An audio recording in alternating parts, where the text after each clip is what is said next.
Back in the 2011-12 season, Real Madrid were on absolute fire. A record 16 away wins, 32 wins overall, a record 100 points at the time, a goal difference of plus 89, and 121 goals scored.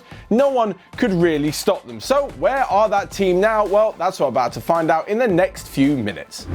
So first off, and of course, you're talking about a legendary Real Madrid team for the last 20 years, and the keeper inevitably is going to be Iker Casillas. In fact, the Spanish goalkeeper was a fantastic servant to the club, and it's a real shame that he had to end his career prematurely. In 2015, he left, moved to Porto, and then last year, after suffering a heart attack during training, well, he never quite recovered. He did actually try to come back, but eventually announced his retirement early in 2020, and, well, he leaves an incredible legacy, both personally and at Real Madrid as well.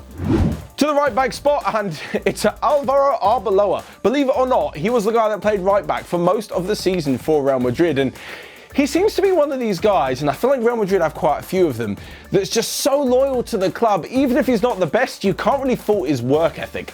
Like, there's no one who's going to say, yeah, he's one of the greatest fullbacks of all time. It's not going to happen. I know he's done some fantastic things in his career, but it's just the fact that I kind of see him as the guy who was always there, willing to put in the work 110%, and yeah, got his just rewards when he played most of the season at right back, during which Real Madrid won their 32nd La Liga title. There seems to be a few more of them nowadays. Players like Nacho and Lucas Vazquez would rather sit on the bench at Real than actually go somewhere else, just because they're playing for Real Madrid. It's their team. Anyway, Arbeloa actually, after moving to Real Madrid from Liverpool, went to West Ham for one season before retiring, where he made 3 appearances, and yeah, the less said about that year, the better. It's the mid now. First off, Sergio Ramos. He was the legend then, he's an even bigger legend now, and he is slowly but surely becoming Mr. Real Madrid, even with that ridiculous beard that he's got sporting at the moment. Anyway, he was a phenomenal presence in the back line, and even played right back a few times as well when Arbeloa wasn't quite fit. So, Sergio Ramos, yeah, he was obviously going to be in this team, as he has been for like the last 15 years or so. But alongside him was an absolute monster of a defender, and one of the reasons why Real Madrid were probably so feared, especially in defence. I say that because people generally feared coming up against Pepe because he'd do something ridiculous like headbutt them or even kick them.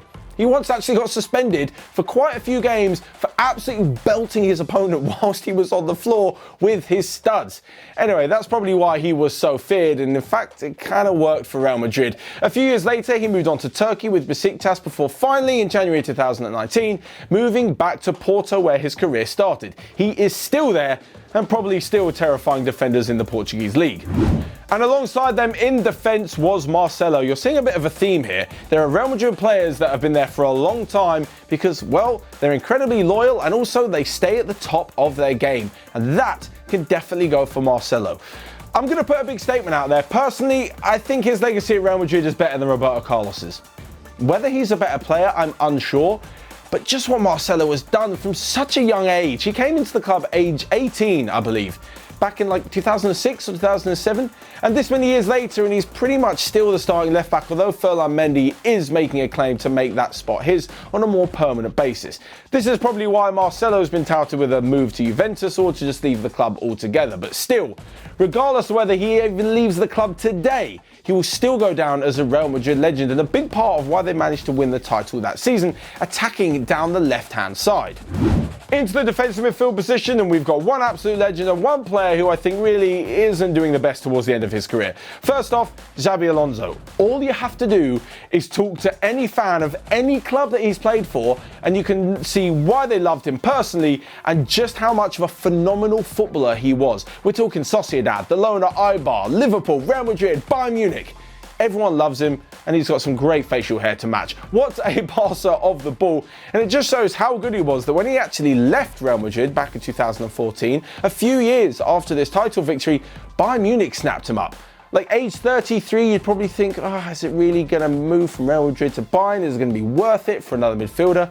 Of course, he was unbelievable for another few seasons at Bayern before eventually retiring in 2017. And alongside him is one of those who I think, his career's kind of taken a bit of a downhill turn, but so have many other German players of that generation.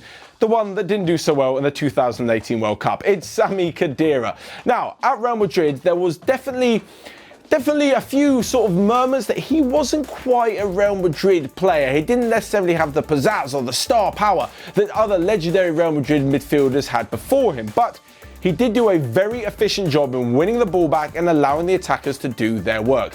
It's kind of been Sami Khedira's career, but now I feel like football's kind of moved on a little bit. At Juventus, his performances are getting less and less. He's playing less and less, and he's not quite a box-to-box midfielder who could do a bit of everything, which we're seeing so much from midfielders these days. So it looks like his time at Juventus, who he joined after leaving Real Madrid, may be coming to an end very soon.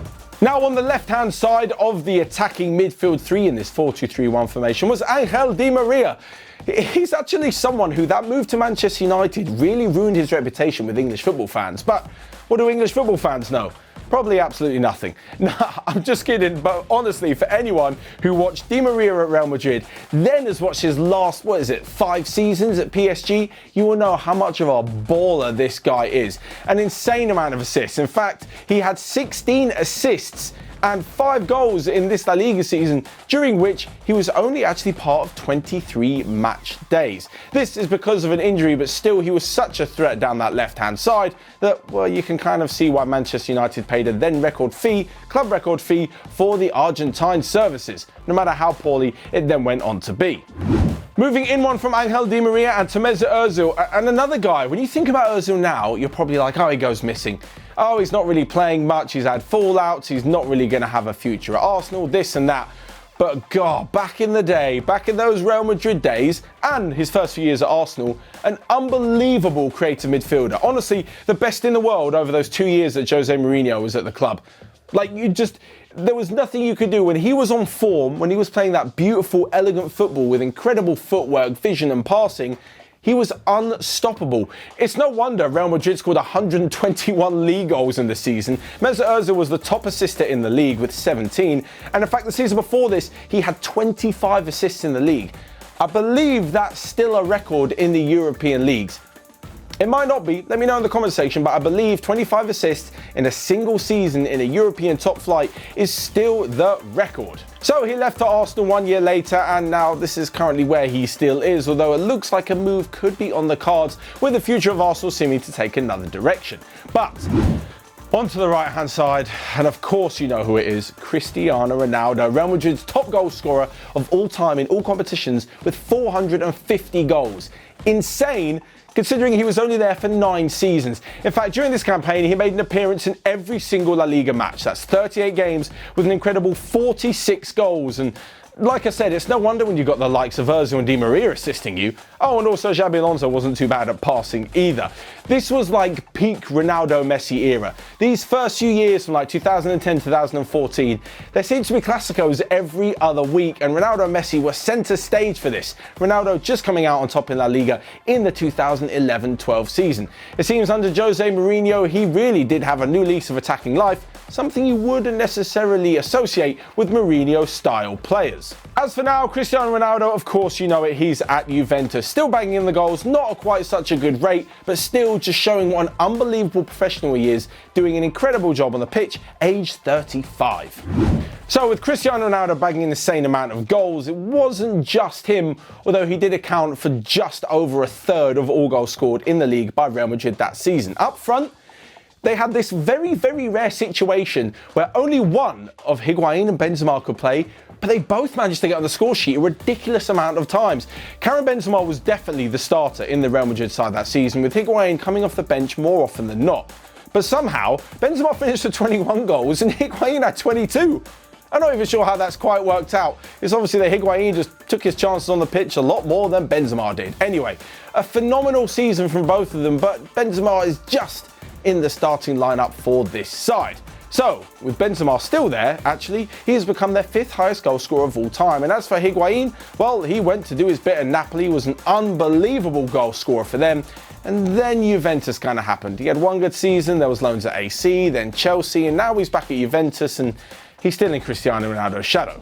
So there you have it, the starting 11 from Real Madrid's all-conquering 2011-12 season under Jose Mourinho. What a team! But how would they fare in this season's La Liga title race, and would they do even better than they did during that season in the Champions League today? Let me know your thoughts down in the comment section below. Smash the like button whilst you're there and click here or here to check out all of the other videos we've got going on OneFootball. But until next time, I will see you guys later.